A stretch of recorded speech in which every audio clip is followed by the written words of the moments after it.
Hello friends, educational purpose YouTube চ্যানেলে আপনাদের সকলকে স্বাগত জানাই। বন্ধুরা, আশা করি আপনারা সকলে সুস্থ আছেন। বন্ধুরা, পাঞ্জাব ন্যাশনাল ব্যাংকের তরফ থেকে সাব অর্ডিনেট ক্যাডারে পিয়ন নিয়োগের একটা বিজ্ঞপ্তি বন্ধুরা পাবলিশ হয়ে গেছে। এটা কলকাতা সাউথ সার্কেলের জন্য। এখানে বন্ধুরা শিক্ষাগত যোগ্যতা এখানে আছে কমপক্ষে ও সর্বাধিক 10+2 মান বা সমতুল্য পরীক্ষায় উত্তীর্ণ, সঙ্গে ইংরেজি পড়া অথবা লেখার প্রাথমিক জ্ঞান থাকতে হবে। তাহলে বন্ধুরা, তোমাদেরকে উচ্চ মাধ্যমিক পাশ করতে হবে এই অ্যাপ্লিকেশনটা করবার জন্য, এবং ইংরেজিতে পড়া ও লেখার প্রাথমিক জ্ঞান তোমাদের থাকতে হবে।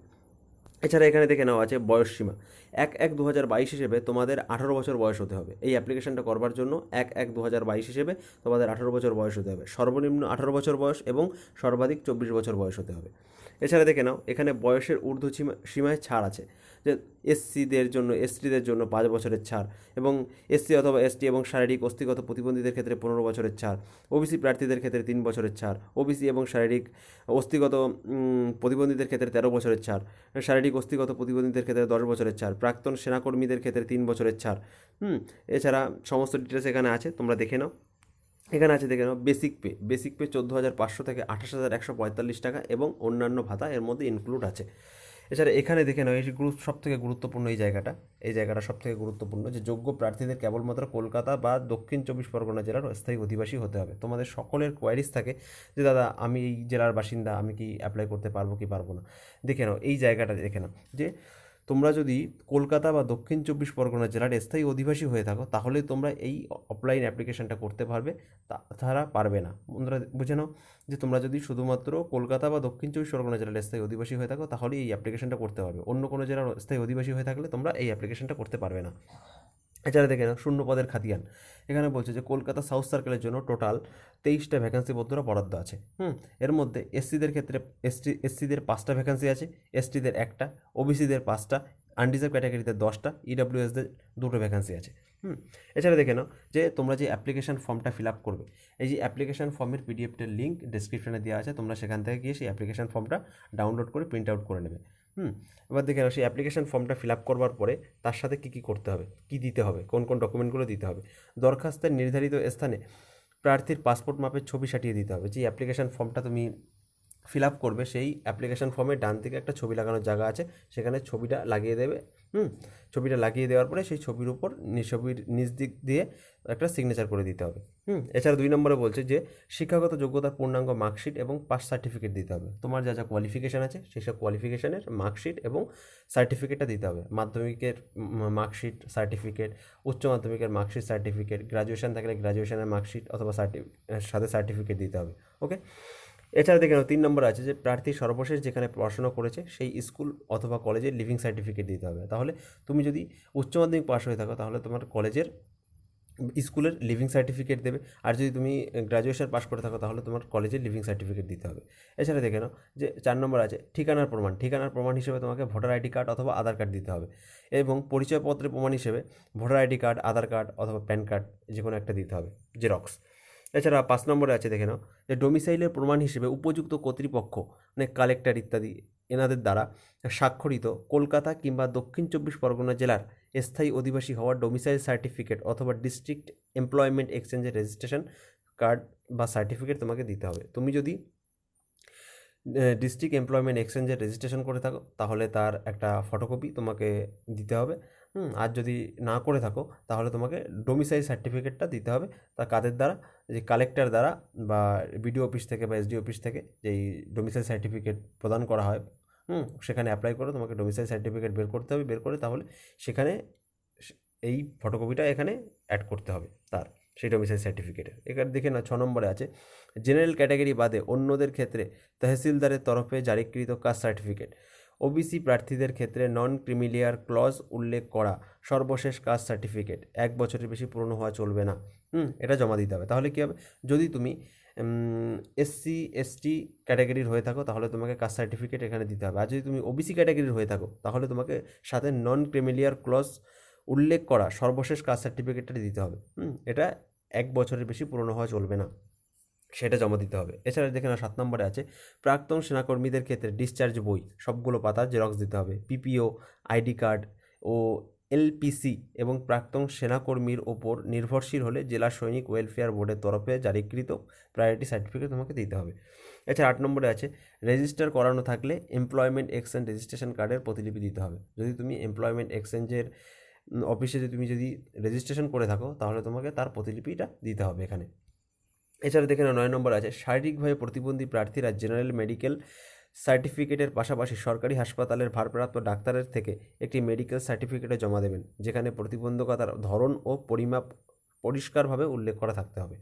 এছাড়া দেখে নাও 10 নম্বরে আছে সর্বশেষ শ্রেণী থেকে ট্রান্সফার সার্টিফিকেটের মতো অন্যান্য শংসাপত্রের প্রতিলিপিও তোমাকে দিতে হবে।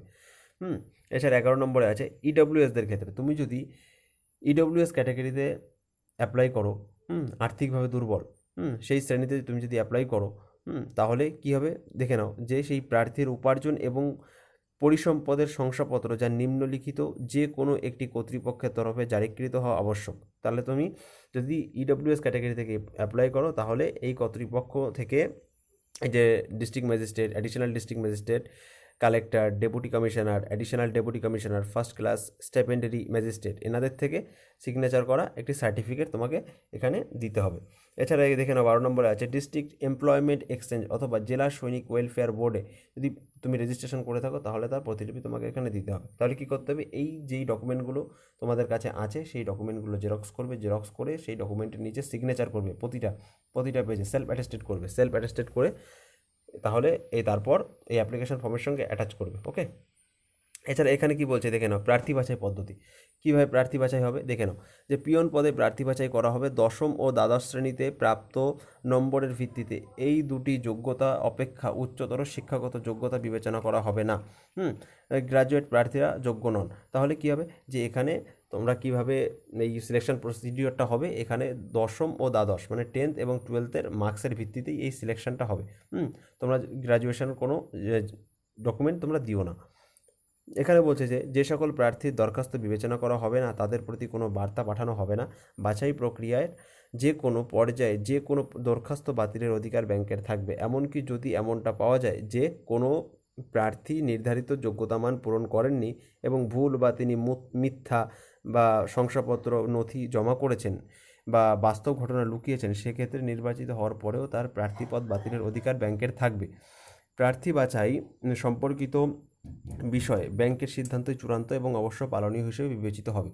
কোনো কারণ না দেখিয়ে যে কোনো পর্যায়ে প্রার্থী নিয়োগ প্রক্রিয়াটি বাতিলের অধিকার ব্যাংকের থাকবে। বোঝা গেল বন্ধুরা এই জায়গাটা। এছাড়া এখানে দেখে নাও যে অন্যান্য যেসব গুরুত্বপূর্ণ তথ্য এখানে দেওয়া আছে সেখানে এই ডিটেলসগুলো আলোচনা করছি তোমাদের সঙ্গে। দেখে নাও হাতে করে কোনো দরখাস্ত গ্রহণ করা হবে না। তোমরা যদি হাতে করে অফিসে গিয়ে এই দরখাস্ত দিতে যাও তাহলে কিন্তু গ্রহণ করা হবে না। এই জায়গাটা খুব ইম্পর্টেন্ট, এই জায়গাটা দেখে নাও যে যথাযথরূপে সম্পূর্ণ দরখাস্ত জমা পড়ার শেষ তারিখ 28/3/2022, 28 মার্চ 2022 আগে তোমাদের দরখাস্ত অফিসে জমা পড়া চাই।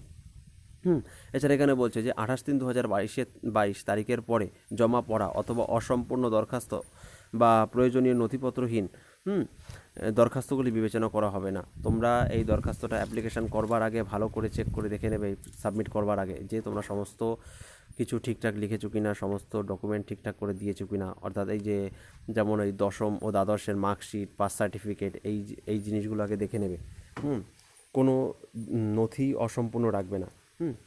এছাড়া এখানে বলছে যে সহায়ক নথি স্বস্বাক্ষরিত প্রতিলিপি সমেত পাসপোর্ট মাপের ছবি সাঁটানো এবং নিজের নাম ঠিকানা লেখা ও উপযুক্ত মূল্যের ডাকটিকিট সাঁটানো একটি খাম অপর একটি বড় খামে ভরে সেই খামের ওপর সাবঅর্ডিনেট ক্যাডারে পিয়ন নিয়োগ এবং নিজের কাস্ট অথবা ক্যাটাগরি লিখে দরখাস্ত কেবল স্পিড পোস্ট অথবা রেজিস্টার পোস্টের মাধ্যমে পাঠাতে হবে।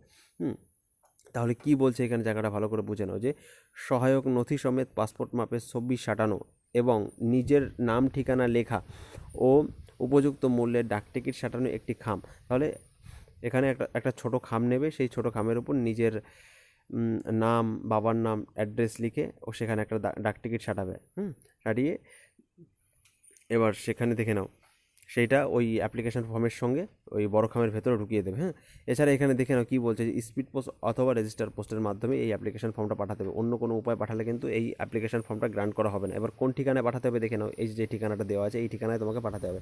Chief manager HRD department, Punjab National Bank, human resource department, circle office, Kolkata south, United Tower, 10ম তল, 11, হেমন্ত বসু সারণি, কলকাতা 7,01,000। এই ঠিকানায় তোমাকে এই অ্যাপ্লিকেশন ফর্মটা পাঠাতে হবে।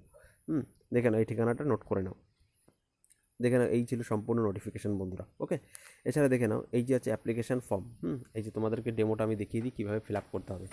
দেখে নাও এই অ্যাপ্লিকেশান ফর্মের লিঙ্কটা ডেসক্রিপশনে দেওয়া আছে, তোমরা সেখান থেকে গিয়ে ডাউনলোড করে প্রিন্ট আউট বের করে নিয়ে ফিল আপ করবে। আমি যেভাবে বলছি এইভাবে ফিল আপ করলে কোনো অসুবিধা নেই। দেখে নাও তোমাদের প্রথমে তোমাদের ব্লক লেটারে তোমাদের নাম হবে, ব্লক লেটার তোমাদের নাম লিখতে হবে। তারপর বন্ধুরা ডেট অফ বার্থ লিখতে হবে, ডেট মান্থ ইয়ার ওয়াইজ। তারপরে তোমাদের বাবার নাম লিখতে হবে বন্ধুরা, বাবার নাম। তারপরে তোমাদের রিলিজিয়ান, কোন হিন্দু হলে হিন্দু, মুসলিম হলে মুসলিম, শিখ হলে শিখ। ওকে, এছাড়া ন্যাশনালিটি তোমাদেরকে ইন্ডিয়ান দিতে হবে, জেন্ডার মেল হলে মেল, ফিমেল হলে ফিমেল দিতে হবে। এবার তুমি কোন ক্যাটাগরি থেকে বিলং করছো, SC, ST, OBC, general, EWS, যে ক্যাটাগরি থেকে বিলং করছো সেখানে তোমরা টিক মার্ক করবে। এছাড়া তুমি যদি ফিজিক্যালি হ্যান্ডিক্যাপ হয়ে থাকো তাহলে তোমাকে সেই টাইপটা দিতে হবে এবং এবং পার্সেন্টেজটা দিতে হবে। ওকে, এছাড়া দেখে নাও যে whether convicted by any court, তুমি যদি কোনো কোর্ট কেস দ্বারা জড়িত থাকো তাহলে তোমাকে সেটা ইয়েস বা নো করতে হবে। ভুল তথ্য এখানে দেবে না কখনো। এক্স সার্ভিসম্যান, তুমি যদি এক্স সার্ভিসম্যান হয়ে থাকো তাহলে ইয়েস করবে, আর যদি না হয়ে থাকো তাহলে নো করবে। আর যদি এক্স সার্ভিসম্যান হয়ে থাকো তাহলে তুমি কোন ক্যাটাগরি, তুমি কোন ডিপার্টমেন্টে চাকরি করতে, নেভি ডিপার্টমেন্ট, আর্মিতে বা এয়ারফোর্স, তুমি যেখানে চাকরি করতে সেখানে টিক মার্ক করবে। এছাড়া তোমার হায়েস্ট যে এডুকেশনের যে কোয়ালিফিকেশান সেই কোয়ালিফিকেশানের ডিটেলস এখানে দিতে হবে। 10th স্ট্যান্ডার্ডে কত মার্কস পেয়েছিলে, কত পার্সেন্ট পেয়েছো, এবং তোমার পাসিং ডেটটা কত, পাসিং ডেটটা সার্টিফিকেটে থাকবে। এছাড়া 12th মার্কস, পার্সেন্টেজ এবং পাসিং ডেটটা তোমাকে দিতে হবে, ডেট মান্থ ইয়ার ওয়াইজ। এছাড়া দেখে না ওয়েদার কারেন্টলি পার্সিং এডুকেশান, বন্ধুরা তুমি যদি এখন কোথাও কোনো ইনস্টিটিউটে পড়াশোনা করো তাহলে তোমাকে ইয়েস করতে হবে এখানে, আর যদি না করো, কোথাও যদি পড়াশোনা না করো তাহলে এখানে নো করবে। তা আমার মতে তোমরা বন্ধুরা এখানে নোই করে দেবে। এছাড়া যদি তুমি ইয়েস করে থাকো তাহলে তোমাকে সেই কোর্সের নামটা দিতে হবে, ইনস্টিটিউটের নামটা দিতে হবে। এছাড়াও দেখে নাও বন্ধুরা 13 নম্বর আছে তোমার প্যান কার্ডের নাম্বারটা এখানে দিতে হবে, এখানে আধার কার্ডের নাম্বারটা দিতে হবে। তারপরে বন্ধুরা দেখে নাও যে name of employment exchange and number if registered, যদি তুমি এমপ্লয়মেন্ট এক্সচেঞ্জের অফিসে যদি তোমার রেজিস্ট্রেশন করে থাকো তুমি, তাহলে তোমাকে এখানে রেজিস্ট্রেশন নাম্বারটা দিতে হবে। এছাড়া দেখে নাও ল্যাঙ্গুয়েজ নোন, এবং তুমি যদি ইংলিশ ল্যাঙ্গুয়েজ পড়তে পারো তাহলে তোমাকে এখানে টিক মার্ক দিতে হবে বন্ধুরা। আর যদি তুমি লিখতে পারো তাহলে এখানে টিক মার্ক দিতে হবে। আর যদি তুমি এখানে অনর্গল যদি কথা বলতে পারো তাহলে তোমাকে এখানে টিক মার্ক করতে হবে। যদি বেঙ্গলিতে তুমি যদি এখানে শুধু পড়তে পারো তাহলে টিক মার্ক দেবে, লিখতে পারলে টিক মার্ক দেবে। আর যদি অনর্গল বেঙ্গলিতে কথা বলতে পারো তাহলে এখানে টিক মার্ক করবে। আর যদি হিন্দির ক্ষেত্রে তুমি যদি পড়তে পারো, লিখতে পারো, আর যদি অনর্গল কথা বলতে পারো তাহলে এখানে টিক মার্ক করবে। এছাড়া যদি অন্য কোনো ভাষা তুমি যদি জানো তাহলে এখানে সেই ভাষাটার নাম লিখে এখানে টিক মার্ক করে দেবে, যেই ভাষা তুমি পড়তে পারো বা লিখতে পারো, বা অনর্গল বলতে পারো যেভাবে, সেভাবে টিক মার্ক করে দেবে। এছাড়া দেখে নাও কমপ্লিট ডোমিসাইল অ্যাড্রেস। দেখে নাও তুমি এখানে তোমার পার্মানেন্ট অ্যাড্রেসটা দেবে। ওকে, দেখে নাও বন্ধুরা এই জায়গাটা তোমার পার্মানেন্ট অ্যাড্রেসটা দেবে। এখানে তোমার পার্মানেন্ট অ্যাড্রেসটা দেবে। এছাড়া এখানে পিনকোড, তোমার পার্মানেন্ট পিনকোড দেবে এবং এখানে তোমার ডিস্ট্রিক্টের নামটা লিখে দেবে। এছাড়া দেখে নাও করসপন্ডেন্স অ্যাড্রেস, তুমি এখন যেই অ্যাড্রেসে আছো, সেই অ্যাড্রেসটা এখানে দেবে, পিনকোডটা এখানে দেবে, ডিস্ট্রিক্টটা এখানে দেবে। যদি পার্মানেন্ট অ্যাড্রেস এবং করসপন্ডেন্স অ্যাড্রেস বা কমপ্লিট ডোমিসাইল অ্যাড্রেস বা করসপন্ডেন্স অ্যাড্রেস এই দুটো যদি এক হয়ে থাকে তাহলে এই দুটো অ্যাড্রেসই এক দেবে। এছাড়া দেখে নাও এখানে 18 নম্বরে আছে কন্ট্যাক্ট, তোমার মোবাইল নাম্বার দেবে এখানে, আর এখানে তোমার ইমেল আইডিটা দিয়ে দেবে। আর এখানে 19 নম্বরে বলছে দেখে নাও previous work experience if any, যদি তুমি আগে কোথাও কাজ করে থাকো তাহলে তোমার এখানে ইয়েস করবে, আর যদি না করে থাকো তাহলে নো করবে। দেখে নাও বন্ধুরা এখানে ফুল সিগনেচার করবে বন্ধুরা, এখানে এই ফুল সিগনেচার করে দেবে, ডেটটা লিখবে এবং তোমার জায়গার নামটা লিখবে, প্লেসটা লিখবে। এছাড়া দেখে নাও এই অ্যাপ্লিকেশন ফর্মে এখানে এই জায়গাটায় একটা ছবি সাঁটাতে হবে বন্ধুরা। এখানে পাসপোর্ট মাপের একটা ছবি সাঁটিয়ে দেবে, ছবি সাঁটিয়ে দিয়ে এই সিগনেচার কথাটা যেমনভাবে লেখা আছে এইভাবে সিগনেচারটা করে দেবে। ওকে, বোঝা গেল বন্ধুরা। এবার চলো দেখে নিই এবার এই এনভেলপটা কীভাবে তৈরি করতে হবে। দেখে নাও দুটো এনভেলপ নেবে, একটা ছোটো এনভেলপ নেবে আর একটা বড় এনভেলপ নেবে। এই যে ছোটো এনভেলপটা নেবে সেই ছোটো এনভেলপটা এইভাবে লিখবে, 2 দিয়ে তোমার নাম লিখবে, তোমার বাবার নাম লিখবে, তুমি যদি গ্রাম এলাকায় থাকো তাহলে গ্রামের নাম লিখবে, আর যদি টাউন এলাকায় থাকো টাউনের নাম লিখবে। এবার পোস্ট অফিসের নাম লিখবে, থানার নাম লিখবে বন্ধুরা, ডিস্ট্রিক্টের নাম, পিন, স্টেট, মোবাইল নাম্বার। ওকে, এছাড়া এখানে একটা 5 টাকা দামের একটা ডাক টিকিট মেরে দেবে। বোঝা গেল। আর একটা বড় খাম নেবে, সেই বড় খামটা দেখে আমি দেখাচ্ছি। এই বড় খামটা এইভাবে লিখবে, এইভাবে বড় খামটা লিখবে বন্ধুরা, দেখে না। Application for the post of subordinate category peon, তোমার ক্যাটাগরিটা উল্লেখ করবে। তুমি যদি এসসি ক্যাটাগরির হয়ে থাকো, এসটি ক্যাটাগরির হয়ে থাকো, ওবিসি ক্যাটাগরির হয়ে থাকো, আনরিজার্ভ ক্যাটাগরির হয়ে থাকো, যে ক্যাটাগরির আছো তুমি সেই ক্যাটাগরিটা এখানে উল্লেখ করে দেবে। আর এখানে লিখবে যে PNB subordinate category peon requirement. Okay, এইটুকু লেখার পর বন্ধুরা ফর্ম দিয়ে তোমার নাম, বাবার নাম দিয়ে তোমার ফুল অ্যাড্রেসটা দেবে, এবং দেখে নাও 2 দিয়ে তুমি যেই অ্যাড্রেসে এই স্পিড পোস্ট অথবা রেজিস্টার পোস্টটা করবে সেই অ্যাড্রেসটা তোমাকে দিয়ে দেবে, সেই অ্যাড্রেসটা এখানে মেনশন করে দেবে। এই অ্যাড্রেসটা বন্ধুরা এখানে এই অ্যাড্রেসটাও দিতে পারো দেখে, বা অফিসিয়াল নোটিফিকেশানের যে অ্যাড্রেসটা আছে ওটাও দেখে দিতে পারো, একই অ্যাড্রেস। ঠিক আছে, দেখে নাও বন্ধুরা। তাহলে আরেকবার বন্ধুরা তোমাদের সাথে আলোচনা করে দিই সম্পূর্ণ ডিটেলসটা।